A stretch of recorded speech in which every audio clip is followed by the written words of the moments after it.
I'm not retired yet, but I'm experiencing something that I think is anticipatory of what being retired will be like. Maybe it won't last. Maybe it's just a ephemeral thing in the moment of now, given the strange circumstance of the way I'm retiring. Everything going down at once, meaning my daughter graduating from university and off she goes to start her own life. Responsibility's complete. The huge financial draw that was is over. The liberation that comes and the sense of satisfaction that comes of having done my duty as a father, the duty that I wanted to do, the duty that I undertook to do to raise my daughter, feels good. Add to that the fact that if not retired in fact, I am retired in function. Nobody needs me at work anymore.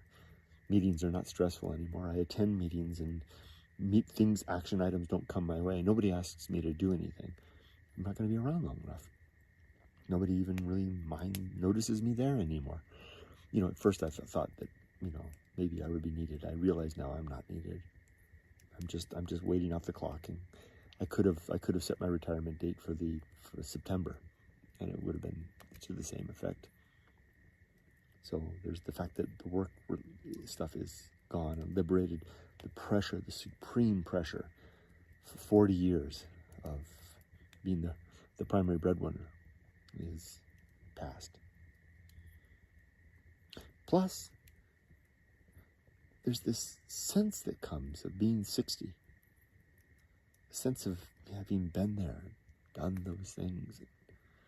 All that is related to growing old, getting, if I can use the word mature.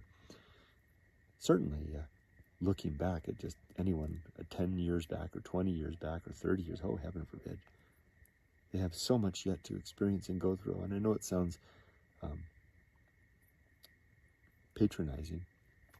And it's part of the reason why old people don't talk about it a lot, because you just have to get through it. But there is something good about being seasoned and old and still healthy. Having your children or child grown and gone, and your work complete.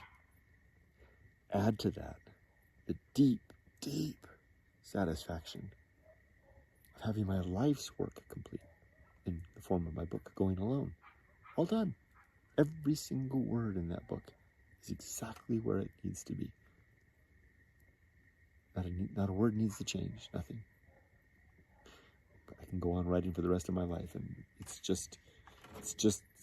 like when a runner, I've talked about this before, goes through the finish line and they lift up their arms and they keep on running for a little bit, right? But the race is over. The victory of completion is done. That's what it feels like. And finally, most significantly, I would say, is the peaceful satisfaction that comes of having developed for lack of a better term, creed, by which I can rest my hat and live my life with the days that remain. Deep, deep satisfaction in that too. It's not all gravy. I still have my challenges. They're not a lot, though. I mean, really, not a lot anymore. It's mostly just whatever comes my way is just kind of peacefully addressed. I like to think that I can handle disease and death at this point well. Excuse me. I guess I'll have to wait to see, right? So this is what I want to talk about with all that preamble. With this season now of the great transition, the end of all of this responsibility for daughter and career and supporting a family and trying to fulfill a life purpose and to develop values to live by and to sustain myself with. All of that being done all at once is exactly, without the cigarette, like the feeling that you get after sex. That kind of euphoric peace, almost a sleepiness, just feels so good. You could just lay back and drift off. is how it feels now in this season. But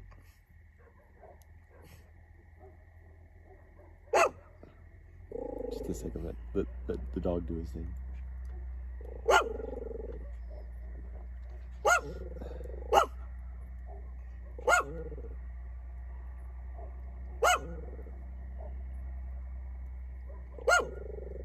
It sounds like a tractor out there moving around in the dark.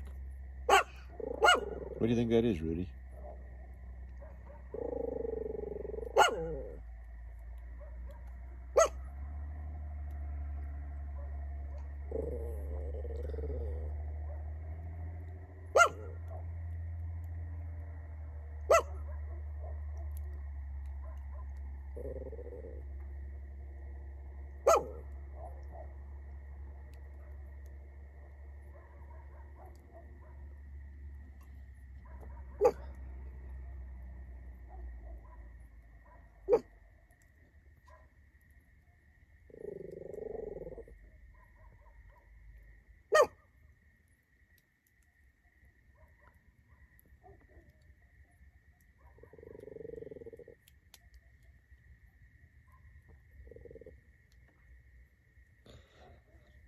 That's how life is now.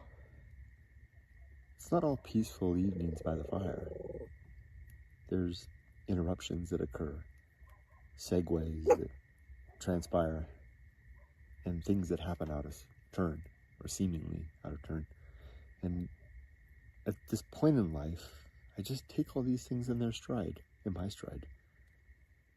And little can ambush me anymore. If it's something that's annoying, I just close my mouth and, focus my attention somewhere pleasant and let it pass. So true on social media. The comments that come that are always get under your skin, or used to get under my skin. Don't do so much anymore. I make it a habit of trying to respond to just about every comment. And a good comment of, thank you for sharing your thoughts, with a little smiley face suffices for even the most annoying comment. And it really doesn't get under my skin anymore, because it's all reflection and projection. People are telling me about themselves when they're telling me about what they think of me, for the most part. There may be something in there that I should listen to, and I will, but for the most part, I just hear what sounds like the important part and let the rest pass on, or just wait it out for a second like the tractor and let the dog growl and do his thing. Now, I don't know that this is going to last very long. Of course, soon, very soon, I'm going to be struck with either quick death or disease, and, beginning to have the debilitation of my body and my mind. I can already see it happen. My body's already going down pretty fast. My mind is not as it used to be. I'm okay with both of those things. As okay as you can be. I truly do think I am okay with these things. It's part of the cycle of things. It's just the way it goes, and I'm ready for death. But will this subtle euphoria, this feeling that I'm feeling right now, as the whole apparatus of my responsibility kind of is taken down around me, the whole thing that constrained me, the chains the chains of work, the responsibilities of family, the need of fulfillment of some personal sort by having something to do, something to say, and having gotten that out, it's done. Will this sense of completeness last?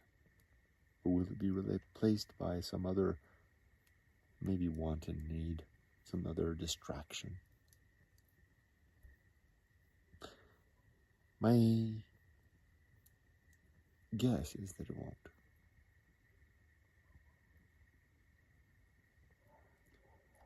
I think the old get to a point where we get beyond those things for the most part. It's part of the reason why, although the poem says, they will rail against that good night, do not go, quietly into the good night? I don't know. I don't think so. I think there's something to be said for going quietly into the night, especially if you don't have anything more to rail against. Railing is sometimes for the young and those that have something yet to complete. But those of us that have finished our work, fulfilled our duty, met the expectations that we put upon ourselves and that we took upon ourselves, can be at peace. And we don't have to rail. We can go quietly into that good night.